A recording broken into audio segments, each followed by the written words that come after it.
Hello everyone, আজকে আমরা আলোচনা করছি কার্ল মার্কস সম্পর্কে।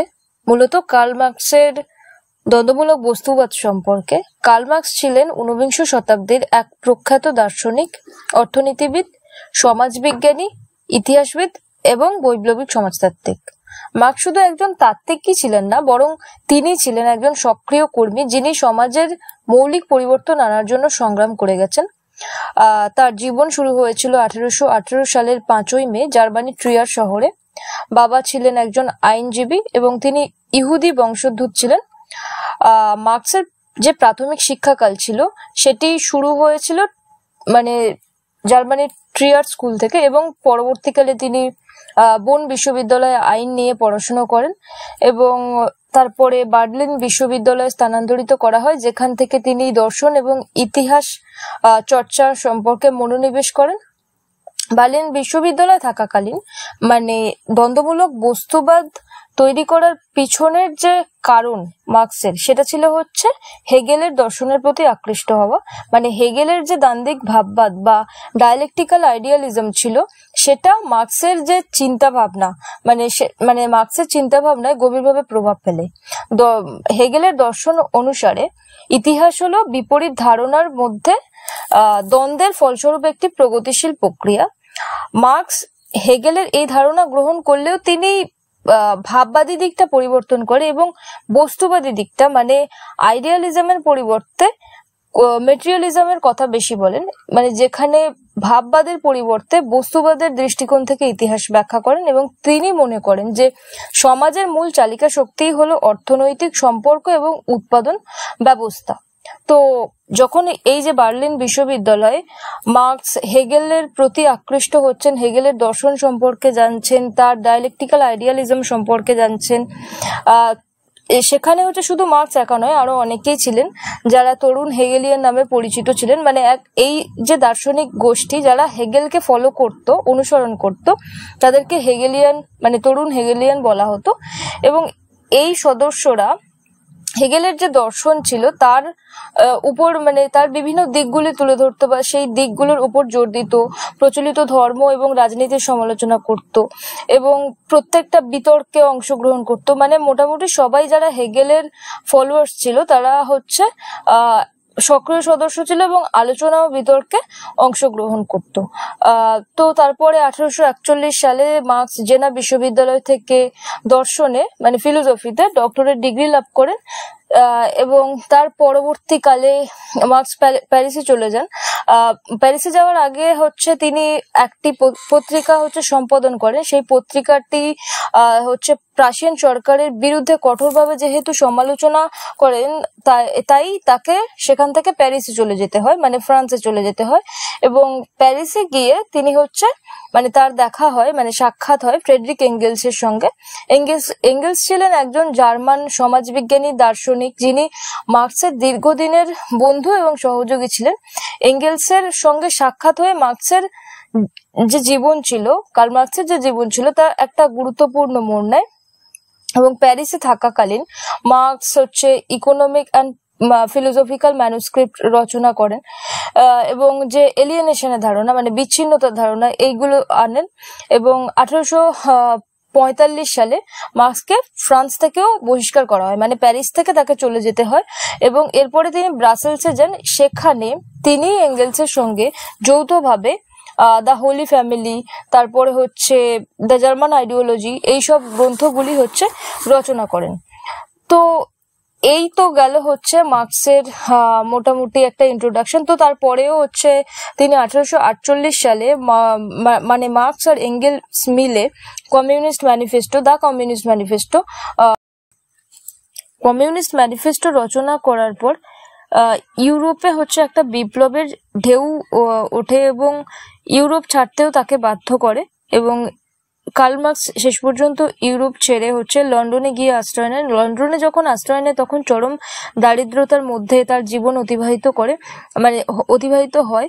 এবং লন্ডনে থাকাকালীন অবস্থায়ও এঙ্গেলসের সহায়তায় তার বাকি জীবনটা অতিবাহিত হয়ে যায়। লন্ডনে থাকাকালীন অবস্থায় তিনি আরেকটি রচনা প্রকাশ করেন, সেটা দাস ক্যাপিটাল। এটি হচ্ছে তার জীবনের সব থেকে শ্রেষ্ঠ রচনা। তো আজকে যে আলোচনা দ্বন্দ্বমূলক বস্তুবাদ, সেটি কোনো একটি বইতে নির্দিষ্টভাবে দেওয়া নেই। মার্কসের যে কটি বই আছে, মানে বেশিরভাগ কম করে হলেও ইকোনমিক অ্যান্ড ফিলোসফিক্যাল ম্যানুস্ক্রিপ্ট, তারপরে হচ্ছে ডাস ক্যাপিটাল, কমিউনিস্ট ম্যানিফেস্টো, এই সব, তারপরে হোলি ফ্যামিলি, এই সবকটি বইই হচ্ছে এই সমস্ত এই যে দ্বান্দ্বিক বস্তুবাদের যে ধারণা, সেগুলো হচ্ছে দেওয়া আছে। এবং সঙ্গে সঙ্গে এঙ্গেলসেরও বই আছে, সেটা হচ্ছে অ্যান্টি ডারউইন, তারপরে ডায়ালেকটিক্স অব নেচার।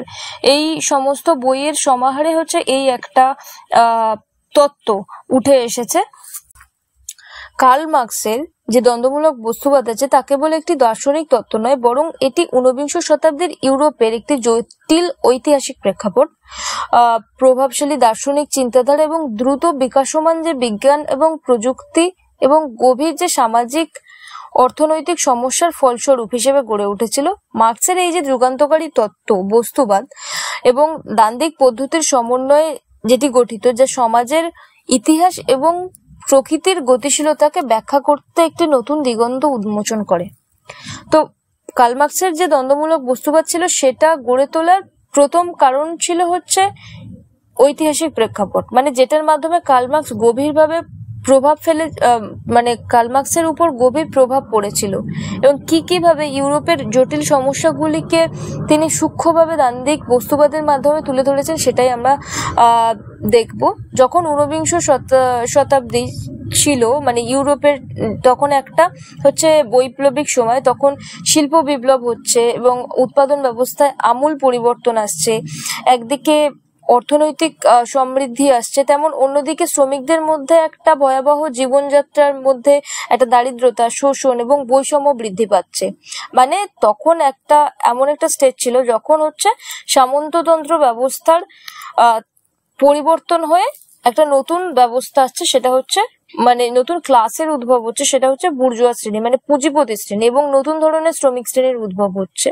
তো এই যে ঐতিহাসিক প্রেক্ষাপট মার্কসের চিন্তা ভাবনাকে গভীরভাবে প্রভাবিত করেছিল এবং তিনি প্রত্যক্ষ করেছিলেন যে কিভাবে নতুন পুঁজিবাদী সমাজ ব্যবস্থা শ্রমিকদের উপর অমানবিক অত্যাচার চালাচ্ছে। ফরাসি বিপ্লবের যে আদর্শ ছিল, যেমন সাম্য, মৈত্রী এবং স্বাধীনতা, বাস্তব জীবনে তা অনুপস্থিত ছিল। বাস্তব জীবনে কোনো সাম্য ছিল না, কোনো মৈত্রী ছিল না, আর শ্রমিকদের মধ্যে তো কোনো স্বাধীনতা ছিলই না। এবং এই যে মার্কস এই যে বৈষম্য এবং অচিরেই তা অনুসন্ধান করতে শুরু করেন এবং তিনি একটা এমন একটি তত্ত্বের প্রয়োজন অনুভব করেন যা সমাজের এই সমস্যাগুলিকে একটি বৈজ্ঞানিক ব্যাখ্যা দিতে বা পরিবর্তনের একটা পথ দেখাতে সক্ষম হয়। এর পরবর্তী কারণ হচ্ছে দার্শনিক প্রভাব। মার্কসের দার্শনিক চিন্তা ভাবনায় একাধিক প্রভাবশালী দার্শনিকের গভীর প্রভাব দেখা দিয়েছিল। তার মধ্যে সবচেয়ে ইম্পর্টেন্ট জিনিস সেটা হচ্ছে গিয়র্গ উইলহেম ফ্রেডরিক হেগেল এবং ফয়েরবাখ। তো আগেই ইন্ট্রোডাকশনে বলেছি যে হেগেলের যে দ্বান্দ্বিক ভাববাদ, মানে ডাইলেকটিক্যাল আইডিয়ালিজমের দ্বারা মার্কস খুব গভীরভাবে প্রভাবিত হয়েছিলেন এবং হেগেল যে মনে করতেন ইতিহাস হলো একটি ধারণা, মানে আইডিয়ার একটি বিকাশ। এই বিকাশ ঘটে হচ্ছে দ্বান্দ্বিক প্রক্রিয়ার মাধ্যমে, যেটি থিসিস, দেন তারপরে এর বিপরীত ধারণা অ্যান্টিথিসিস, এবং এই থিসিস আর অ্যান্টিথিসিসের মধ্যে সংঘর্ষ হয়ে কি হয়, একটা নতুন থিসিস মানে সিনথেসিসের জন্মগ্রহণ হয়। এবং মার্কস হেগেলের এই যে দ্বান্দ্বিক পদ্ধতি গ্রহণ করলেও তিনি এটি ভাগবাদী দিক পরিবর্তন করে নিজের একটা নতুন দিক আবিষ্কার করেন, সেটি হচ্ছে বস্তুবাদী দিক, মানে মেটেরিয়ালিস্টিক দিকটাকে উদ্ভাবন করেন। তো তার মতে, মানে মার্কসের মতে, বস্তু জগৎ হলো পরিবর্তনশীল এবং আস্তে বৈপরীত্যের মাধ্যমে সংঘর্ষ করতে করতে এই পরিবর্তনগুলো এসেছে। তারপরে দার্শনিক প্রভাব বলতে গেলে হেগেলের পরেই আসে হচ্ছে ফয়েরবাখের বস্তুবাদ, মানে মেটেরিয়ালিজম। লুডভিগ ফয়েরবাখ ছিলেন একজন প্রভাবশালী বস্তুবাদী দার্শনিক। তিনি ধর্মের সমালোচনা করেছিলেন এবং তিনি মনে করতেন যে ঈশ্বর মানুষেরই সৃষ্টি।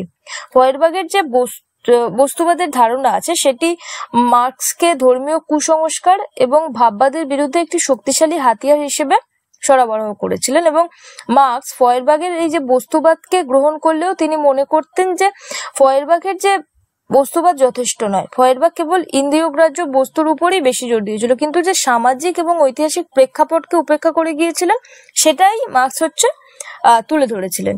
মার্কস হেগেলের দ্বান্দ্বিক পদ্ধতি এবং ফয়েরবাগের যে বস্তুবাদ এই একত্রিত করে একটা দ্বন্দ্বমূলক বস্তুবাদ মানে ডায়ালেকটিক্যাল মেটেরিয়ালিজম গড়ে তোলে, এবং তিনি মনে করতেন যিনি প্রকৃতি, তারপর সমাজ, চিন্তা, জগৎ দ্বান্দ্বিক নিয়মের মাধ্যমেই পরিচালিত হয় এবং এই দ্বান্দ্বিক প্রক্রিয়া বস্তু জগতের উপর নির্ভরশীল। এর পরবর্তী পয়েন্ট হচ্ছে বিজ্ঞান ও প্রযুক্তির অগ্রগতি। 19 শতকের টাইমে বিজ্ঞান এবং প্রযুক্তির ক্ষেত্রে অভূতপূর্ব অগ্রগতি সাধিত হয়েছে। যেমন হচ্ছে মানে শিল্প বিপ্লবের যে অভূতপূর্ব একটা বিন্যাস আমরা 19 শতাব্দীতে দেখতে পাই। বিভিন্ন তত্ত্ব উঠে আসে, বিভিন্ন ধারা উঠে আসে, বিভিন্ন সায়েন্সের বেশি হচ্ছে টেকনোলজিক্যাল দিকগুলো আবিষ্কার হতে থাকে। বিবর্তনবাদ নামের হচ্ছে মানে ডারউইনের বিবর্তনবাদ, যেখানে তিনি বলেছিলেন যে মানে যোগ্যতম উদ্বর্তনের লড়াইয়ে যারা টিকে থাকতে পারে আর যারা টিকে থাকতে পারে না তারা হচ্ছে পৃথিবী থেকে বিলুপ্ত হয়ে যায়। এগুলোই হচ্ছে শ্রেণী সংগ্রামের মানে মূল চালিকা শক্তি। বিজ্ঞান এবং প্রযুক্তির যে অগ্রগতি মার্কসের যে দ্বন্দ্বমূলক বস্তুবাদের একটি বৈজ্ঞানিক ভিত্তি প্রদান করেছিল, এবং তিনি মনে করতেন যে তার এই তত্ত্বটি কেবল দার্শনিক ধারণা নয় বরং বৈজ্ঞানিক ব্যাখ্যা এবং যা সমাজ ও ইতিহাসের গতিশীলতাকে বুঝতে সাহায্য করবে। এর পরের পয়েন্ট হচ্ছে সামাজিক এবং অর্থনৈতিক সমস্যা। 19 শতাব্দীর ইউরোপে সামাজিক এবং অর্থনৈতিক সমস্যাগুলির প্রকট আকার ধারণ করে। শিল্প বিপ্লবের ফলে একদিকে যেমন উৎপাদন বৃদ্ধি পেয়েছিল, ঠিক অন্যদিকে শ্রমিকদের যে জীবনযাত্রা ছিল সেটা দুর্বিষহ হয়ে উঠেছিল। শ্রমিকরা দীর্ঘ সময় ধরে কাজ করতে বাধ্য হতো, তাদেরকে ঠিক মতো মজুরি দেওয়া হতো না, অত্যন্ত কম মজুরি দেওয়া হতো এবং কাজের পরিবেশ অস্বাস্থ্যকর ছিল, যেটা হচ্ছে তাদের জন্য খুবই ভয়াবহ হয়ে দাঁড়ায়। মার্কস এই সামাজিক এবং অর্থনৈতিক সমস্যাগুলির গভীরভাবে পর্যবেক্ষণ করেছিলেন এবং তিনি বুঝতে পেরেছিলেন এই সমস্যাগুলির মূল কারণ হলো পুঁজিবাদী সমস্যা, মানে পুঁজিবাদী সমাজ ব্যবস্থা।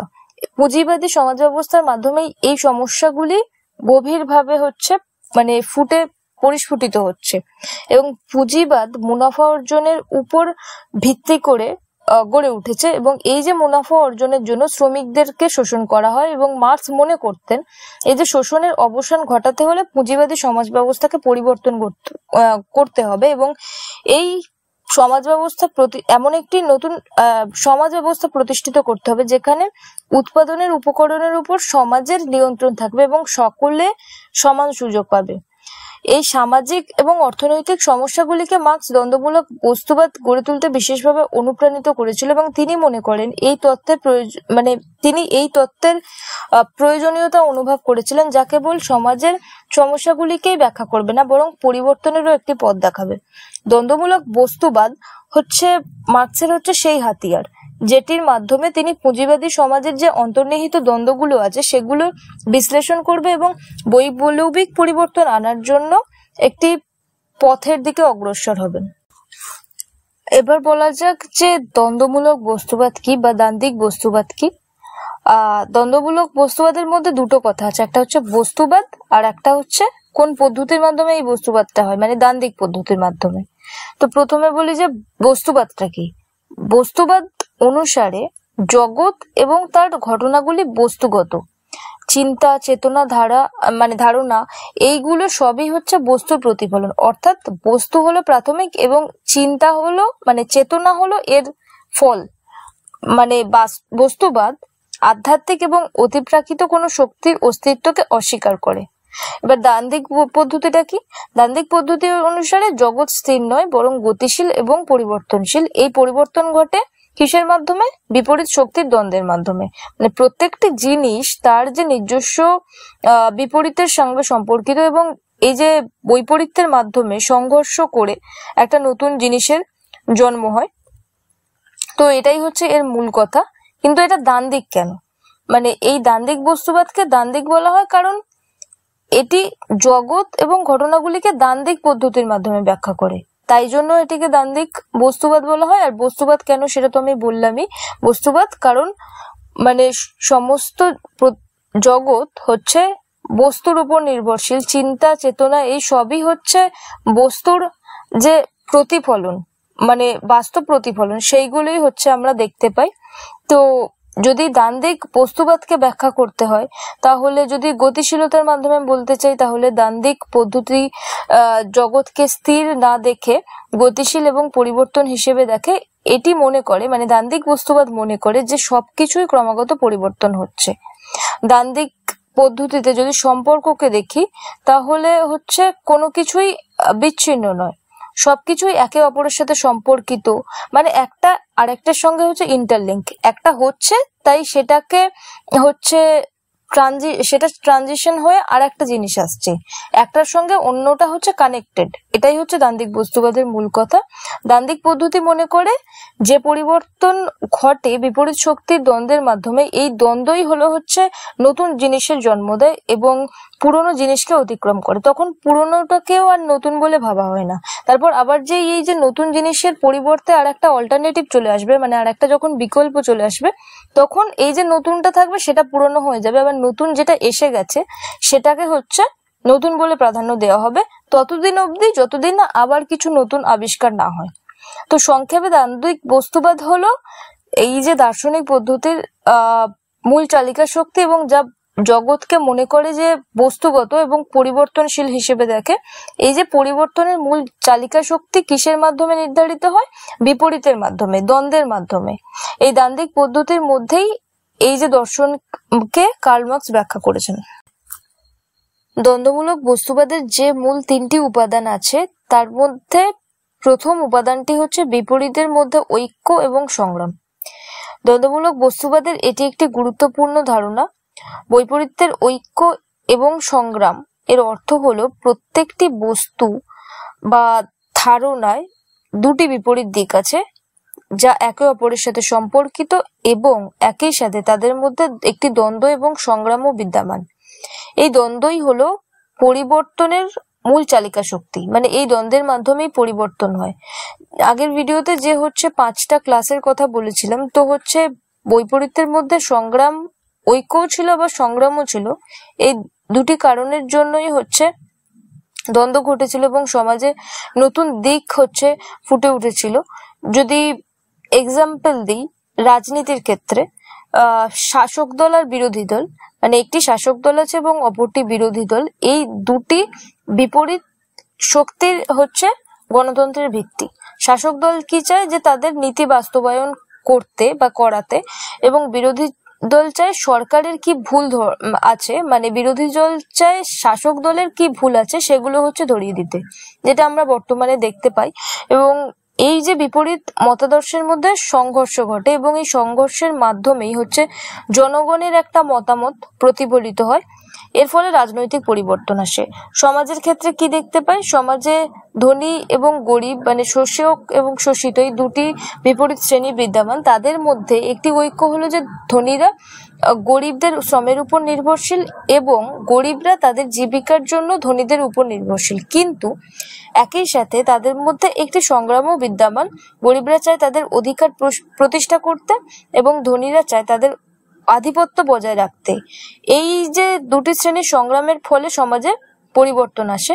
তো এই যে প্রত্যেকটি ক্ষেত্রে বৈপরীত্যের মধ্যে ঐক্য এবং এই যে সংগ্রাম, এটা আমরা প্রত্যেকটি জায়গায় দেখতে পাই। এটি দেখায় যে পরিবর্তন কোনো আকস্মিক ঘটনা নয়, বরং এটি হলো একটি বিপরীত শক্তির মধ্যেকার অবিরাম চলতে থাকা হচ্ছে দ্বন্দ্ব, এবং এই যে দ্বন্দ্বের ফলস্বরূপ ঘটনাই হচ্ছে তার পরিবর্তন।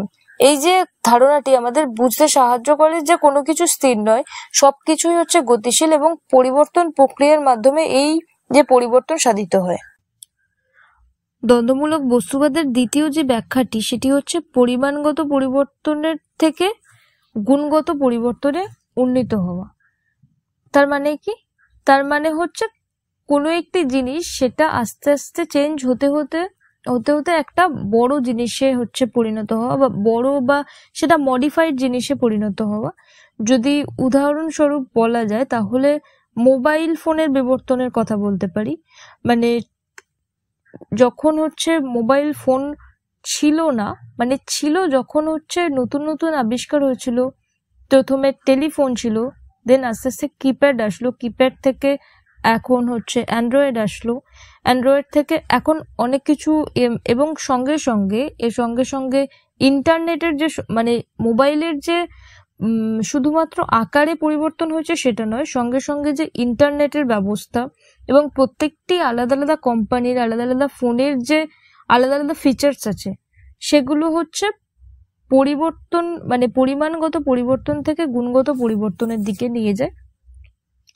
এবং তার সঙ্গে সঙ্গে যদি ভাষার কথা বলি, যদি সমাজের কোনো এক্সাম্পল দিতে চাই, তাহলে যদি একটা ভাষার বিবর্তনের কথা বলি, যদি একটি ভাষা ধীরে ধীরে পরিবর্তিত হতে হতে একটা নতুন ভাষায় পরিণত হতে পারে, যেমন হচ্ছে বাংলা ভাষা যখন প্রাচীন ভারতীয় আর্য ভাষা থেকেই বিবর্তিত হয়েছে, তারপরে সংস্কৃত ছিল, সংস্কৃত থেকে দেন বাংলা, এই যে বিবর্তন এটা হচ্ছে সিনথেসিস ফর্ম। এই যে বিবর্তনকেই হচ্ছে গুণগত পরিবর্তন বলা হচ্ছে আর কি। দ্বন্দ্বমূলক বস্তুবাদের যে তৃতীয় পয়েন্টটি সেটি হচ্ছে ন্যায়সঙ্গত অস্বীকার বা নেগেশন অব নেগেশন। মানে প্রত্যেকটা জিনিস যতক্ষণ না হচ্ছে তার অল্টারনেটিভ একটি রূপ পাচ্ছে বা সেই এক্সিস্টেন্স, সেই যে অবস্থিত সেই জিনিসটার কোনো পরিবর্তিত রূপ যতক্ষণ না আসছে ততক্ষণ সেটি অস্বীকার করা যাবে না, ততক্ষণ সেটা ন্যায়সঙ্গত থাকবে। কিন্তু যেদিন থেকে হচ্ছে সেই জিনিসটার একটা নতুন রূপ চলে আসবে, যেটার একটা অল্টারনেটিভ ভার্সন চলে আসবে, সেদিন থেকে সেই ন্যায়সঙ্গত বলে যেটা প্রমাণিত ছিল সেই জিনিসটিকে হচ্ছে অস্বীকার করা হবে এবং নতুন যে জিনিসটা আসবে সেটাকে গ্রহণ করা হবে। যেটা আমি আগের উদাহরণেই বললাম, প্রযুক্তির ক্ষেত্রে আগে হচ্ছে টেলিফোনের ব্যবস্থা, দেন কিপ্যাড, দেন অ্যান্ড্রয়েড, দেন অনেক কিছুই বলা চলে। তো হচ্ছে এই যে জিনিসগুলোর আস্তে আস্তে যে ট্রানজিশন হয়েছে, অ্যান্ড্রয়েড ভার্সনের যে ট্রানজিশন, সেটা হচ্ছে এখন হচ্ছে এটাই হচ্ছে ন্যায়সঙ্গত। যখন এই অ্যান্ড্রয়েড মানে স্ক্রিন টাচ ফোনের হচ্ছে অল্টারনেটিভ কিছু চলে আসবে তখন সেটা ন্যায়সঙ্গত থাকবে, তখন এইটাকে যেটা এখন এক্সিস্ট করছে সেটাকে হচ্ছে অস্বীকার করা হবে। যদি সমাজের কুপ্রথার কথা বলি, যদি ওটার উদাহরণ দিই, তাহলে হচ্ছে সতীদাহ প্রথার বিলোপের কথা বলতে পারি। যেমন ওটা তখন ন্যায়সঙ্গত ছিল, তাই ওটা তখন সমাজের কিছু শ্রেণীর লোক হচ্ছে ওটাকে এস্টাবলিশ করেছিল, কিন্তু সেটা আস্তে আস্তে চেঞ্জ হয়ে গেছে। যদি মেয়েদের ভোটিং এজের কথা বলি, তাহলে এটা বলা চলে যে আগে হচ্ছে না, ভোটিং এজ না, যদি বিয়ের এজের কথা বলি তাহলে আগে 18 ছিল, তখন ওইটা ন্যায়সঙ্গত ছিল। কিন্তু যখন 21 হয়ে গেল তখন হচ্ছে এটাই ন্যায়সঙ্গত। এর পরবর্তীকালে যদি কিছু ফের অ্যামেন্ডমেন্ট হয়, যদি কিছু ফের চেঞ্জেস আসে ভোটিং এজের ক্ষেত্রে, সেটা তখন ন্যায়সঙ্গত হবে।